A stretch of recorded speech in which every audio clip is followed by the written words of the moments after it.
आप सभी का स्वागत है सत्य कथन सेवकाई में। परमेश्वर आप सबको बहुत ऐसे आशीष दे। प्रभु के नाम की महिमा तारीफ बहुत ऐसे हो। प्रभु का धन्यवाद, हालेलुया। परमेश्वर पिता का धन्यवाद देते हैं। और बीते समय में मैंने वीडियोस कई डाला है और उसमें रैप्चर के विषय में मैंने बताया। मेरे सब्सक्राइबर ने, मेरे मित्र ने मुझे सवाल किया और मुझे बोला कि यीशु मसीह का आना और कलीसिया का उठाया जाना, रैप्चर जो होगा महाकलेश के पूर्व होगा, इसके विषय में कोई वीडियो बनाए। प्यारा जी जो बहुत अच्छा मेरे प्यारा जी जो मित्र ने बोला कि महाकलेश से पूर्व प्रभु यीशु मसीह का आगमन होगा और रैप्चर होगा। प्रभु परमेश्वर का धन्यवाद देते हैं कि हाँ, वास्तविकता में ऐसा ही होगा। इसके विषय में मैं पवित्र शास्त्र बाइबल बताती है। इसके विषय में मैं एक आयत आपके सामने मैं पढ़ूंगा। मत्ती रचित सुसमाचार अध्याय 24 उसकी 40 और 41 आयत इस प्रकार से हमारे सामने जो बताती है। प्यारे जी जो मैं आपके सामने रीड करना चाहता हूँ कि वचन क्या कहता है। यहाँ लिखा हुआ है, उस समय दो जन खेत में होंगे, एक ले लिया जाएगा और दूसरा छोड़ दिया जाएगा। दो स्त्रियां चक्की पीसती रहेंगी, एक ले ली जाएगी और दूसरी छोड़ दी जाएगी। एक ले लिया जाएगा, एक उठा लिया जाएगा। यही रैप्चर को दर्शाता है, यही उठाया जाना है कलीसिया का। ये एक ले लिया गया, एक उठा लिया गया। एक वो जो धर्मी है वो ले लिया गया, एक जो निष्कलंक, निर्दोष, पवित्र और सच्ची कलीसिया है वो ले ली गई। दूसरा वो छूट इसलिए गया क्योंकि वो अधर्मी है और परमेश्वर का भय मानने वाला नहीं है। इट डजंट मैटर कि कोई कलीसिया को अटेंड करता है, कोई परमेश्वर के भवन में जाता है, परमेश्वर की स्तुति आराधना करता है, पवित्र शास्त्र बाइबल पढ़ता है, परमेश्वर के वचन को सुनता है। ये कोई बड़ी बात नहीं है, जिसके विषय में प्रभु यीशु मसीह ने मत्ती रचित सुसमाचार अध्याय 7 उसकी 21 और 22 आयत के अंदर प्रभु यीशु मसीह ने इन लोगों को खंडन कर दिया कि उस समय बहुत सारे लोग मुझसे आकर कहेंगे कि हे प्रभु, क्या हमने तेरे नाम से भविष्यवाणियां नहीं कही? क्या तेरे नाम से हमने दुष्ट आत्मा को नहीं निकाला? क्या हमने तेरे नाम से बड़े बड़े आश्चर्य कर्म नहीं किए? प्रभु यीशु मसीह बोलता है कि मैं तुम्हें जानता नहीं, तुम कौन हो? हे कुकर्म करने वाले, मेरे पास से चले जाओ। वही व्यक्ति परमेश्वर प्रभु यीशु मसीह के सामने निर्दोष ठहरेगा जो परमेश्वर पिता की इच्छा पर चलता है। धन्यवाद परमेश्वर पिता का। वही निर्दोष है, वही पवित्र है, वही सच्चा है। इसीलिए कलीसिया जो है वो दो है, एक कलीसिया नहीं, दो कलीसिया है। अटेंड करने वाली एक ही जगह पर है, लेकिन उठाए जाने के समय की अगर बात की जाए तो वो दो कलीसिया है, जिसके विषय में हमारे को इसी के अंदर मिल गया कि 40 और 41 आयत के अंदर में कि एक छोड़ दिया जाएगा, एक ले लिया जाएगा। और देन जिसके विषय में हमारे को पवित्र शास्त्र बाइबल मत्ती रचित सुसमाचार अध्याय 25 उसकी 1 आयत के अंदर हमारे को वर्णन मिल जाता है। मैं ये भी वचन आपके सामने पढ़ देता हूँ। तब स्वर्ग का राज्य उन 10 कुंवारियों के समान होगा जो अपनी मशाले लेकर दूल्हे से भेंट करने को निकली। ये 10 कुंवारियों के समान स्वर्ग का राज्य होगा, जिसमें से 5 उठा ली जाएंगी और 5 छोड़ दी जाएंगी। 10 कुंवारियां हैं, लेकिन 5 उठा ली गई और 5 रह गई, 5 सुस्त हो गई, निकम्मी। तो प्यारे अजीजों, ये दो कलीसिया हैं, जो एक उठा ली गई है, एक छोड़ दी गई है। ये चर्च को अटेंड करने वाली, संगति में आने वाली ही ये छोड़ी हुई कलीसिया है। ये जो अटेंड करती है, प्रार्थना दुआ भी करती है, लेकिन छूट गई। कारण इसका यह क्योंकि परमेश्वर के वचन को सुना तो सही, परंतु परमेश्वर के वचन को ग्रहण नहीं किया, परमेश्वर के वचन पर चले नहीं। ये उनमें से लोग हैं जो अपने सुख समृद्धि के लिए, अपने सुख भोग विलास के लिए, कि प्रभु यीशु मसीह के पास आने से, चर्च को अटेंड करने से मेरा सब कुछ ठीक ठाक चल रहा है और सब बढ़िया है। बड़ी बड़ी गवाहियां भी उन्होंने दी, परंतु परमेश्वर के वचन को ग्रहण नहीं किया, परमेश्वर के वचन पर चले नहीं और कंप्रोमाइज का जीवन जिया कि यहाँ कलीसिया में आकर हालेलुया भी और कहीं और पहुंच गए तो वहां आलू भुजिया भी। मैं सही कहता हूं, फैक्ट कहता हूं, मैं मिलावटी वाली बात नहीं करता। ऐसा ही जीवन इन छूटी हुई कलीसियाओं के साथ में होगा, इसलिए ये छोड़ दी जाएंगी।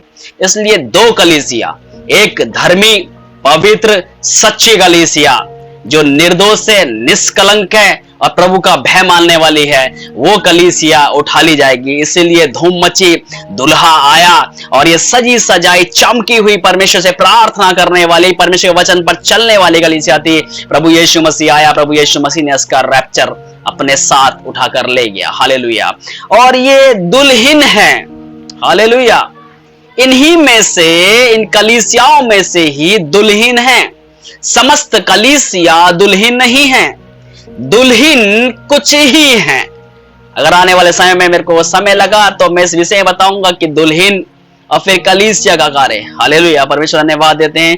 इसलिए प्यारे जी, जो कलीसिया दो हैं, एक छोड़ दी गई, एक उठा ली गई। इसीलिए प्रभु यीशु मसीह के आते समय, जब second coming of Jesus Christ होगी, प्रभु यीशु मसीह की दूसरा आगमन होगा, तब ये कलीसिया उठा ली जाएगी। हालेलुया। और ये उस बड़े महाकलेश से पूर्व होगा। मैंने बीते समय में एक वीडियो के अंदर ये भी बोला कि यरूशलेम का जो सुलेमान द्वारा बनाया गया मंदिर था, मंदिर का बनाया जाना होगा और कलीसिया का उठाया जाना होगा। अवश्य है कि परमेश्वर पिता का पहले मंदिर बनाया जाए, उसके बाद में प्रभु यीशु मसीह का मंदिर जो कलीसिया है, फिर इसका उठाया जाना हो। मैंने इस बात को बोला प्यारा जी, जो ऐसा हो सकता है, ऐसा मुझे बाइबल से, ऐसा मुझे परमेश्वर की आत्मा से प्रतीत होता है कि अवश्य है कि पहले यरूशलेम के मंदिर की नींव रखी जाए, देन उसके पश्चात में फिर प्रभु यीशु मसीह के कलीसिया का रैप्चर हो जाए। हालेलुया, धन्यवाद देते हैं। और ये उस महाकलेश से आने से पूर्व, उस महाकलेश में समय आने से पूर्व, उस एंटीक्राइस्ट के शासन के आने से पूर्व प्रभु यीशु मसीह अपने इस कलीसिया का रैप्चर कर देगा। हालेलुया। इसीलिए जो छूटी हुई कलीसिया होगी वो इस मसीह विरोधी के शासनकाल में चली जाएगी। और मसीह विरोधी के शासनकाल में इसके साथ सताव है, दुख है, महाकलेश इसको भोगना है। इसीलिए इस समय पर भी प्यारे अजीजों, ये तड़पेगी कलीसिया, दुखित होगी, ये परेशान होगी, महाकलेश को सहन करेगी। बहुत से लोग उस मसीही विरोधी की छाप को, उस मसीही विरोधी के कार्य को अपना लेंगे, उसी को अपना परमेश्वर ईश्वर मान लेंगे। और बाइबल बताते इस प्रकार से, जितने लोग उसको ग्रहण करेंगे, उसकी छाप को लेंगे, वो परमेश्वर के क्रोध से बचेंगे नहीं। लेकिन ऐसा समय भी होगा उस समय के दौरान में कि बहुत से लोग उसकी छाप को, उसके कार्य को स्वीकार ना करें। ये इसी छूटी हुई कलीसिया में से लोग होंगे जो स्वीकार ना करें। क्यों? क्योंकि उन्हें उस समय पर वो बातें स्मरण आएंगी कि उनके पास्टर ने क्या बताया था, बाइबल के अंदर क्या लिखा था, प्रभु का वचन आज सत्य पूरा हो गया है, हम मसीह विरोधी की छाप को नहीं लेंगे, क्योंकि नहीं तो फिर हमें युगानुयुग नरक की आंख में फेंका जाएगा। इसी में से ही बहुत कम लोग होंगे जो फिर बचेंगे। अगर 100% तो उसमें से मैं कह सकता हूं लगभग हो सकता है 30% या 20% या 50% बचे। बाकी सबके सब पशु की उस मसीह विरोधी के शासन काल को अपना लेंगे। और ये जो बचेंगे, देन उसके पश्चात में जो प्रभु यीशु मसीह का आगमन होगा, प्रभु यीशु मसीह की जो कमी होंगे, इसके विषय में पवित्र शास्त्र बाइबल हमारे को प्रकाशित वाक्य किताब बताती है। मैं आपके सामने पढ़ना चाहता हूं। प्रकाश भाई किताब जो बताती है हमारे को 19 की 20 आयत, और वह पशु और उसके साथ वह झूठा अभिषिक्ता पकड़ा गया, जिसने उसके सामने ऐसे चिन्ह दिखाए थे जिनके द्वारा उसने उनको भरमाया, जिन्होंने उस पशु की छाप ली थी और जो उसकी मूरत की पूजा करते थे। ये दोनों जीते जी उस आग की झील में जो गंधक से जलती है डाले गए। ये उस आग की झील में फेंक दिए गए। क्यों? क्योंकि यहां पर प्रभु यीशु मसीह का आगमन हुआ और प्रभु यीशु मसीह ने यहां इसको अपनी फूंक से, अपने मुंह की फूंक से इसको मार दिया। इसके शासन काल में बड़े बड़े आश्चर्य कर्म अपने आप को ये परमेश्वर घोषित करेगा। उसी दौरान में परमेश्वर को बहुत ही रिस, परमेश्वर को बहुत ही क्रोध आएगा। इसलिए बड़ी जलजलाहट के साथ प्रभु यीशु मसीह जैतून के पहाड़ पर अपना पांव रखेगा और वो दो भाग फट जाएगा। Praise the lord, hallelujah. ताकि जकरिया भविष्यवक्ता की पुस्तक की भविष्यवाणी पूरी हो जाए। हालेलुया। ये उसी दौरान में होगा। अब इसे कहेंगे यीशु मसीह थर्ड कमिंग। सेकंड कमिंग प्रभु यीशु मसीह ने कलीसिया को उठा लिया। थर्ड कमिंग प्रभु यीशु मसीह ने इस पशु को मार दिया। प्रभु यीशु मसीह का आना जाना होगा।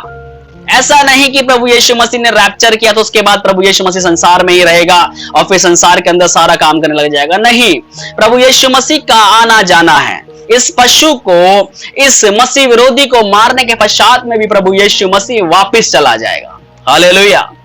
क्योंकि पुरानी व्यवस्था के अंदर हमारे को और उसके बाद में प्रभु यीशु मसीह शारीरिक रूप में संसार के अंदर आए हैं। जिस जिस काम को प्रभु यीशु मसीह को करना था वो कर कर प्रभु यीशु मसीह वापस स्वर्ग में चढ़ गए। यही हमारे को पवित्र शास्त्र बाइबल बताती है। और बहुत से लोगों का मानना इस प्रकार से कि यीशु मसीह का जब आगमन होगा तो प्रभु यीशु मसीह यही पृथ्वी पर रहेगा और सारे काम को रहते रहते ही पूर्ण करके फिर एक बार लास्ट में न्याय हो जाएगा। नहीं, क्योंकि हमारे को ऐसा कहीं भी पुराने नियम की व्यवस्था में और स्वयं प्रभु यीशु मसीह जो संसार के अंदर शारीरिक रूप में है वहां भी देखने को नहीं मिलता। तो यहां हम कैसे कर कह दें कि प्रभु यीशु मसीह आ जाएगा और फिर संसार के अंदर रहेगा और सारे काम प्रभु यीशु मसीह सामने होंगे, ध्यान उसके पश्चात में फिर न्याय हो जाएगा। ऐसा नहीं होगा, क्योंकि जैसा हमको बाइबल बताती है वैसा ही हमारे को गौर फरमाना है और देखना है।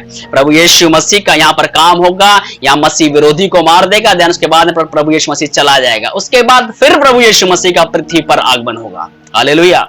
यीशु मसीह के आगमन, यीशु मसीह का आना जाना ये होगा। इसीलिए यूं कहा जाए कि एक ही प्रभु यीशु मसीह की सेकंड कमिंग है या एक ही कमिंग है या थर्ड कमिंग है। मेरे बाइबल रिसर्च के अनुसार लगभग 5, लगभग नहीं बोलूंगा, मेरे बाइबल पढ़ने के अनुसार 5 मुझे प्रभु यीशु मसीह के कमिंग दिखाई देती है। यीशु मसीह का आना दिखाई देता है। 5 बार यीशु मसीह संसार के अंदर आ रहा है। इसके विषय में फिर समय आएगा तो मैं बताऊंगा। हालेलुया। परमेश्वर धन्यवाद देते हैं। इसीलिए प्यारे जी जो प्रभु यीशु मसीह का आना जाना रहेगा। देन अब मैं आपके सामने एक बात और कहना चाहता हूं इस प्रकार से कि प्रभु यीशु मसीह रैप्चर करेगा कलीसिया का। फिर प्रभु यीशु मसीह जब यहाँ पर पशु को मारेगा उस दौरान में जो निर्दोष और पवित्र लोग होंगे उन लोगों का प्रभु यीशु मसीह रैप्चर करेगा। हालेलुया। देन उसके पश्चात में फिर प्रभु यीशु मसीह चला जाएगा, फिर आएगा लौटकर। उस समय पर फिर ये गोग मागोग का युद्ध होगा। उस समय के दौरान में लोग होंगे, प्रभु यीशु मसीह उनका रैप्चर करेगा। हालेलुया। देन उसके पश्चात में फिर अंतिम, मैं ऐसा लगभग कह सकता हूं कि 4 या 5 बार रैप्चर कलीसिया का होना चाहिए। हालेलुया। इसमें भी लोग हैं, इसलिए रैप्चर मैं बोलूं कि 1 बार हो गया, रैप्चर बोलूं कि मैं 2 बार हो गया। रैप्चर भी मुझको इसके अंदर कई बार दिखाई देता है पवित्र शास्त्र बाइबल के अनुसार। ये मेरी अपनी फिलॉसफी नहीं, मैं बाइबल को देख रहा हूं इसीलिए यहां पर मिलता है। इसलिए आपके सामने में आपके एक आयत को और पढ़ता हूं। यहेजकेल भविष्यद्वक्ता किताब अध्याय 37 उसकी 5 आयत। परमेश्वर यहोवा तुम हड्डियों से यूं कहता है, देखो मैं आप तुम में मांस से संवाऊंगा और तुम जी उठोगे। हालेलुया। ये बातें यहेजकेल लिख रहा है और इसी बातों का वर्णन आपका प्रकाशित वाक्य किताब के अंदर यूहन्ना कर रहा है। उसको भी एक बार हम पढ़ लेते हैं प्लीज। प्रकाशित वाक्य किताब अध्याय 20 उसकी 13वीं आयत। और समुद्र ने उन मरे हुओं को जो उनमें थे दे दिया और मृत्यु और अधोलोक ने उन मरे हुओं को जो उनमें थे दे दिया और उनमें से हर एक के कामों के अनुसार उनका न्याय किया गया। हालेलुया। अब इसमें भी तो लोग होंगे प्यारे जीजो जिनका रैप्चर होना है, जिनका न्याय के पश्चात में उनका उठाया जाना। ये समस्त सारे लोग उठेंगे पहले अंतिम क्षण में जाके, समस्त लोग उठेंगे, खड़े होंगे, मध्य आकाश में मिलेंगे। ध्यान उसके पश्चात में इनका न्याय होगा। इनमें से धर्मी जन भी होंगे, इनको परमेश्वर प्रभु यीशु मसीह इनका ऊपर उठाया जाना कर देगा स्वर्ग लोक की ओर। हालेलुया। इसीलिए प्यारे जीजो महाकलेश के पूर्व प्रभु यीशु मसीह का आगमन अपनी कलीसिया के लिए होगा। जो पहली कलीसिया, वो कलीसिया कौन है? झुर्री वाली नहीं है। नंबर 1 धर्मी कलीसिया, नंबर 2 सच्ची कलीसिया, नंबर 3 पवित्र कलीसिया। हालेलुया। नंबर 1 शुद्ध कलीसिया, नंबर 2 निष्कलंक कलीसिया, नंबर 3 निर्दोष कलीसिया। हालेलुया। ये पहली कलीसिया का रैप्चर प्रभु यीशु मसीह महाकलेश से पूर्व कर देगा। कभी भी हमारे को पुराने नियम की व्यवस्था या कहीं भी हमको बाइबल के अंदर ऐसा नहीं मिलता कि परमेश्वर ने अपने लोगों को किसी कलेश में, दुख में, संकट में छोड़ दिया हो, तो अवश्य है कि प्रभु यीशु मसीह अपनी कलीसिया को क्यों कर छोड़ दे कलेश में पड़ने के लिए। वो अपने धर्मी, सच्चे और पवित्र लोगों को अपने हाथों में उठा के ले जाएगा। हालेलुया। इसलिए प्यारे जीजो, ये महाकलेश से पूर्व होगा, फिर कलेश के दौरान में दूसरी कलीस से फंस जाएगी। दैन प्रभु यीशु मसीह का महाकलेश के बाद में आगमन होगा उस पशु को मारने के लिए। जो उस दौरान में जो सेकंड कलीसिया के जो लोग छूटे हुए लोग हैं, लेफ्ट बिहाइंड चर्च के लोग, जो छूटे हुए लोग हैं, इनका फिर प्रभु यीशु मसीह रैप्चर कर देगा। Praise the lord, hallelujah. Then उसके पश्चात में फिर जो और बाद में छूटे होंगे, फिर प्रभु यीशु मसीह इनका रैप्चर करेगा। हालेलुया। इसलिए रैप्चर भी लगभग 3-4 बार हैं। हालेलुया। परमेश्वर आप सबको अपने वचन से, अपने ज्ञान से, अपने बुद्धि, अपने प्रकाशन से बहुतायत से आशीष करे, अभिषेक से भरे और प्रभु आपको और सिखाता जाए। हालेलुया। धन्यवाद परमेश्वर पिता का। परमेश्वर सबको बहुतायत आशीष दे। फिर मिलेंगे नए वीडियो के साथ। प्रभु यीशु मसीह में आप सभी को जय मसीह की। Praise the Lord.